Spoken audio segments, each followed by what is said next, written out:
Dati nung bata pa ako, mahilig talaga ako magbasa ng newspaper, haha.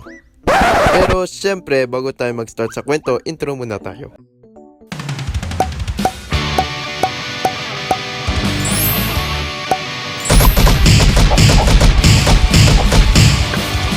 Jebot and Friends.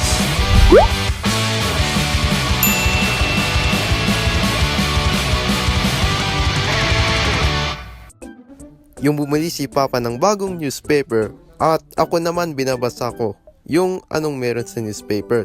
Tapos may nakita kong drawing ay isang comics. Oo, comics. Nagpapawa ako kasi editorial cartoonist yung itsura, alam ko eh.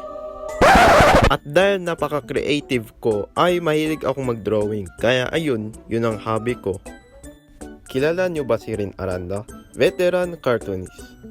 Isa sa pinaka-idol ko nung bata pa ako. Pero hindi ko sinabi ng nanay ko. Siya ay gumagawa ng comic strip. Hindi lang yun kundi editorial cartoon. Tulad dito, makikita sa newspaper yung ginawa niya. Pero makikita rin sa dyaryo na pangmasa kasi bumibili ng tatay ko na ganyan. At dahil ako, may gagawin ako na paano ako gumawa ng sarili kong comics. Kaya ayun, gumawa na lang. At ipakita ko sa inyo na paano ako matuto na mag-drawing ng editorial cartoons.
Nung pagkatapos nun, mayroon pa akong nakikita na comics at editorial cartoons. Sana magiging cartoonist kung paglaki ko, haha. At lahat na gusto na makikita ko sa newspaper at yun lang. At dahil na yun, di lang mahilig mag-drawing ng comics, kundi magiging animator sa Pinas. At ipopost ko talaga na yun kasi walang may nanonood sa channel ko. Kaya yun lang ang short story ko, pero hindi lang yun. kundi meron pa. Kaya please mag-subscribe sa channel ko at see you sa next kwento ko. Bye-bye!